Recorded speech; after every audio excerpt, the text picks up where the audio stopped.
টেনে দেয় একটা সীমারেখা, আর সেই সীমারেখার বাইরে গিয়ে অপেক্ষায় কিন্তু আমাদের শেখায় কিভাবে ধৈর্য ধরতে হয়। সাদা তেলে ধুয়ে রাখা ফুলকপিগুলোকে অল্প নুন দিয়ে ধৈর্য ধরে ভেজে তুলে রাখতে হবে। আর একটু তেল গরম করে তেজপাতা, গোটা গরম মশলা ফোড়ন দিয়ে একটা বাটনা তৈরি করে নেব।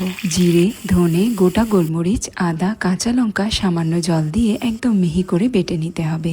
এতে মেশাবো টক দই, সামান্য ক্রিম, পরিমাণ মতো নুন আর চিনি। ক্রিম যদি তোমাদের কাছে না থাকে তাহলে না দিলেও চলবে। এবার সবকিছুকে ভালোভাবে মিশিয়ে তেলে কষিয়ে নিতে হবে। এবার ভেজে রাখা ফুলকপিগুলো দিয়ে আর একটু ধৈর্য ধরে 10 থেকে 15 মিনিট কষিয়ে নিতে হবে। তারপরে গরম জল দিয়ে রান্না করে নিতে হবে। ফুলকপিগুলো সেদ্ধ হয়ে এলে ভেজে রাখা ক্যাপসিকামের টুকরো, কাঁচা লঙ্কা, ঘি, গরম মশলার গুঁড়ো এবং কাসুরি মেথি দিয়েছি। এখন মশলা থেকে তেল বেরোনো পর্যন্ত রান্না করে নিলেই তৈরি হয়ে যাবে গরম গরম মরিচ ফুলকপি। রান্নাটা কেমন লাগলো আমায় অবশ্যই লিখে জানিও।